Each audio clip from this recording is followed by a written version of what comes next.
What if Apple's most powerful iPhone yet turns out to be the most unexpected? We're talking a possible return to aluminum, a color that'll make you double take, AI features that still don't work like they should, and a battery tech that might finally silence the Android fanboys for now.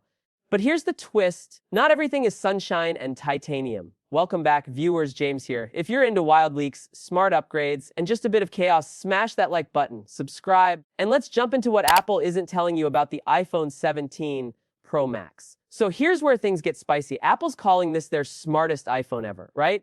But the one thing that's supposed to make it smart, context-aware Siri, is still basically clueless. Apple Intelligence sounds great in theory, but try asking Siri to do something based on what you're doing in real time. You'll probably get a weird response or just silence. During WWDC, everyone expected a big upgrade, but the silence on contextual Siri was deafening. Apple's AI story feels half-written, and while Google's Assistant is out here finishing your thoughts, Siri is still asking, can you repeat that?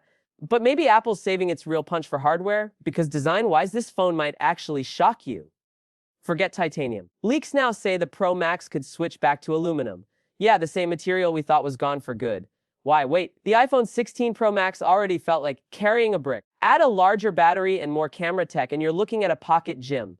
Aluminum might fix that, but it's also less durable. So the question is, will Apple sacrifice strength just to make it lighter? Speaking of subtle shifts, Apple's moving the MagSafe magnet lower this year to accommodate new Key 2.2 wireless charging. That means the Apple logo is shifting down too. Why does that matter? Well, for anyone obsessed with alignment cases, accessories are just symmetry. It's a tiny move that'll drive people insane. But more importantly, this new key standard means you can finally get 25W wireless charging even with third-party chargers. No more being locked into Apple's overpriced MagSafe. That's a win. Now let's talk colors. Forget boring titanium gray. There's a gold-orange shade rumored to launch with the Pro Max, and it's giving serious Lamborghini energy. It's not the soft bronze from last year. This one's bold, loud, confident, and possibly controversial. Plus the crowd favorite sky blue. It's apparently skipping the Pro Max entirely and going to the thinner iPhone 17 Air. That's a twist nobody expected. Apple's clearly trying to give each model its own personality, and I kind of love it. And get this, battery life might finally become a flex. Apple's reportedly moving to carbon-based lithium batteries, giving the Pro Max longer screen time, better energy density, and cooler thermals. Pair that with the new A19 Pro chip using 3D stacked cache, and we're looking at a phone that runs faster, cooler, and lasts longer. Imagine gaming, recording 4K video, or editing footage without your phone turning into a hand warmer. Vapor chamber cooling is also rumored, and if true, it's game over for the overheating complaints. But Apple's still holding back in one area, fast charging. Even with a 5,000 mAh battery, you're still looking at speeds nowhere near Android rivals. OnePlus does 100W, Samsung does 450W, and Apple still hovering in the 25-30-80W range. For a phone that costs over $100,000, that's hard to swallow. And worse, Apple doesn't even advertise the charging speed on their site. It's like they know they're behind. Let's zoom out a second. With all these changes, new materials, faster chips, bolder colors, what's the strategy? Apple's trying to balance personality and practicality, but it's also quietly drawing a line between the Pro Max and the ultra-thin iPhone 17 Air. Aluminum for one, titanium for the other. Sky blue on Air, orange on Pro Max. Same chips, different philosophies.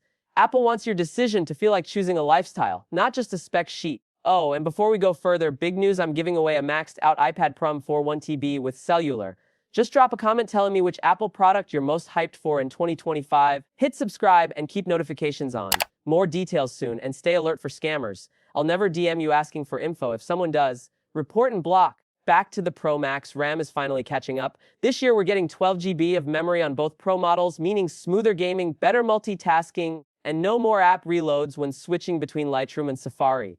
Combine that with Apple's optimization, and the Pro Max might feel faster than Android phones that technically have more RAM. And now, the big one, release dates and pricing. If the leaks hold up, Apple's event is likely happening the week of September 8, with pre-orders going live a few days later and the phones hitting shelves around September 19.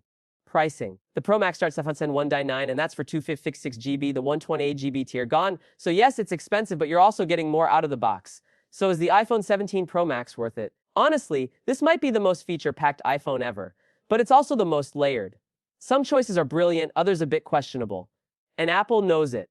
They're giving us power, style, and battery, but still holding back on fast charging and truly smart AI. The question is, will users notice what's missing, or just fall in love with what's new? Let me know your thoughts below. What's the one feature you think Apple must nail this year?